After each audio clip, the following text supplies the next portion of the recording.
matagal na sa Senado, hindi pa rin natuto maging senador eh. Kahit nag-OJT na siya ng matagal. Alam mo, talo pa siya ni Robin Padilla.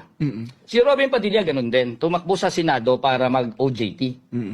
After 2 years, at least natuto ng parliamentary procedure. Naalala mo yung isang Senate hearing? Sinabi niya kay sino ba yung kay Ejercito, JV, no? Sabi niya, Mr. President, I move. Hindi kumpleto, pero at least partial, di ba? Natuto siya ng parliamentary procedure after 2 years, sabi niya, I move. Hindi nga lang niya na kumpleto. Hindi niya nagalaw, pero at least may partial. Patapusin natin, hanggang 3 years pa siya. Baka makumpleto niya na yung sentence niya. Ayan. At least gumalaw na, I move. I move. Tapos later on, pwede niya nang kumpletuhin. Si Lito Lapid, matagal na sa Senado, hindi pa rin natuto maging senador eh. Kahit nag-OJT na siya ng matagal. Alam mo, talo pa siya ni Robin Padilla.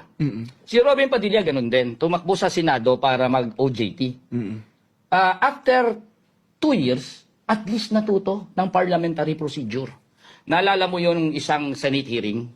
Sinabi niya kay sino ba yung kay Ejercito, JV, no?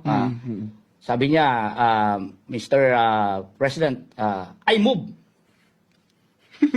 Hindi kumpleto, pero at least partial, di ba? Natuto siya ng parliamentary procedure after 2 years, sabi niya, I move.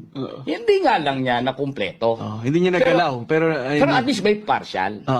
Patapusin natin, hanggang 3 years pa siya. Baka makumpleto niya na yung sentence niya. Ayan.